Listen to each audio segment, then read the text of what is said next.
51 Ford Victoria, and you can see that, you know, with the, well, you can see with the side on here, so you would go to the drive-in movies and stuff, or even just a drive-in diner, and that's how you'd be fed right off of that thing. Seriously, come up there, and sometimes in roller skates, sometimes not. Roller skates are faster, but the just like in the movies, man. American graffiti. A lot of those problems back then too, really, to tell you the truth.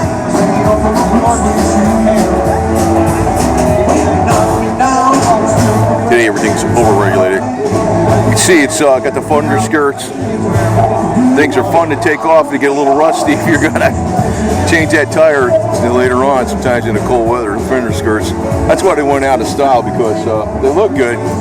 They got that lowered look from they got it from the 1950 Merc, where everybody was lowering the back end for speed and all that kind of garbage. That's what they were doing back in the early 50s.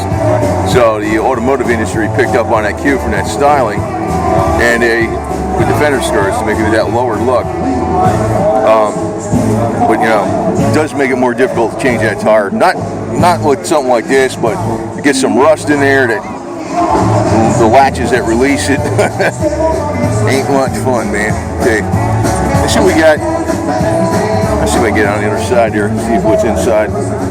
You can see the massive bumper on this thing now. I mean, that's probably like a 15-mile-an-hour crash bumper versus a 3-mile-an-hour. You notice the stainless steel trim's got it set up for like your arm there. Oh, this has all been redone on the inside too. You got your small steering wheel. What you need, that's okay with power steering, but you need the big steering wheel, because most cars at the time did not come with power steering. So you need a big steering wheel, turn the thing. I mean, not what you got going 5 miles an hour, but to park it. You needed that big steering wheel to give you more leverage.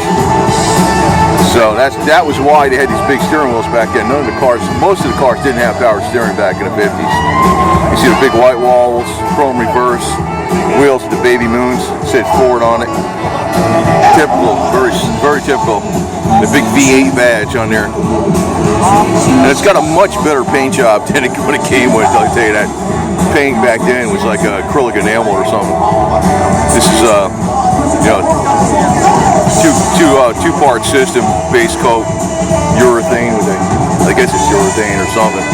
Much harder paint today.